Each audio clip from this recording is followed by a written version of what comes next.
یہ باب ہے، یعنی عنوان ہے حد المریض یشہد الجماع، کہ مریض کی وہ حد کیا ہے کہ جس پر وہ جماعت میں جائے، کہاں تک جا سکتا ہے، کتنا مرض ہو جو جماعت میں حاضر ہوتا رہے۔ مرض کے کئی درجے ہوتے ہیں نا، ابتدائی ہے، درمیانی ہے، انتہائی ہے۔ تو مرض اگر ابتدائی درجے میں ہے تو پھر تو وہ عذر نہیں بنے گا۔ معمولی نزلہ زکام بخار ہے تو وہ تو عذر نہیں بنے گا کہ آدمی جماعت معاف کرا لے اور کہے کہ جی میں تو بیمار ہوں، تو باقی کام بھی تو کر ہی رہا ہے نا۔ لیکن اگر مرض ابتدائی درجے سے نکل گیا ہے اور بڑھ گیا ہے تو پھر شریعت اس کو رخصت دے گی۔ اگر اسے مسجد آنے جانے میں حرج ہوتا ہے، وہ نہیں پہنچ سکتا، جماعت سے نماز نہیں پڑھ سکتا، تو پھر وہ گھر میں پڑھ لے۔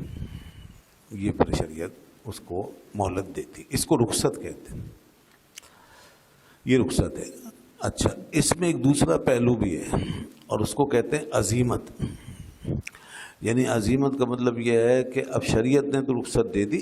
لیکن ایک شخص اپنے کسی جذبے سے، اپنے ول پاور سے، اپنے ذوق و شوق سے وہ یہ چاہتا ہے کہ میں بہرحال جو اب تک کرتا رہا ہوں وہی کروں،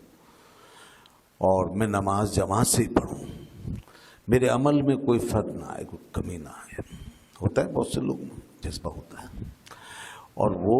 جذبہ ان کو مجبور کر دیتا ہے، حتیٰ کہ انتہائی تکلیف بھی وہ برداشت کرنی پڑے تو کرتے ہیں۔ آخر دنیا کی خاطر بھی تو لوگ بہت سی تکلیفیں اٹھاتے ہی ہیں نا، وہاں کون ان کو ملامت کرتا ہے کہ آپ نے یہ کیوں کیا اور وہ کیوں کیا؟ سب جانتے ہیں جی دنیا کے فائدے کے لیے کیا۔ ایک شخص انتہائی بیماری میں، مجبوری میں اگر اپنی آفس جاتا ہے، کام کرتا ہے، یا جناب وہ امتحان دیتا ہے اور یا پھر کسی دکان پہ بیٹھتا ہے، تو وہی لوگ کہتے ہیں ہاں جی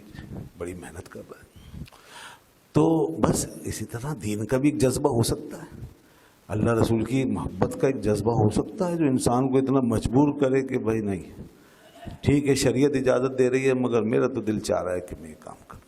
تو کرتے ہیں۔ تو اس کو عزیمت کہتے ہیں، اور یہ اگر کوئی کرے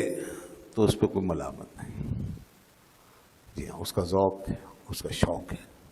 وہ اس کے باوجود مسجد آ رہا ہے۔ تو ایسی مثالیں موجود ہیں۔ اب یہاں پر جو باب ہے نا، یہ جو حدیث جو لائے ہیں امام بخاری رحمۃ اللہ علیہ، اس میں یہی بات آ گئی ہے اصل میں، کہ اللہ کے رسول صلی اللہ علیہ وسلم نے اس حالت میں بھی نماز پڑھی مسجد میں جا کے کہ جب کہ آپ چل نہیں سکتے تھے، اپنے پیروں پر چل کر نہیں جا سکتے تھے، یعنی اتنی بیماری اور نقاہت اتنی بڑھ گئی تھی کہ حضور کھڑے نہیں ہو سکتے تھے، چل کر جا نہیں سکتے تھے،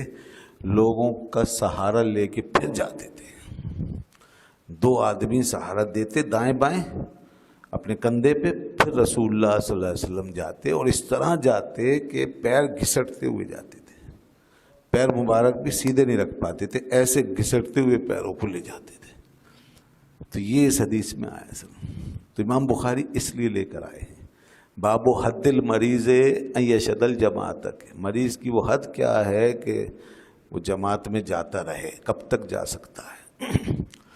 تو اس وقت تک بھی جا سکتا ہے، عزیمت کی حالت میں بھی جا سکتا ہے،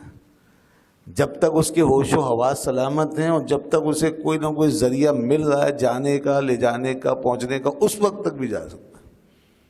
اگر جانا چاہے تو۔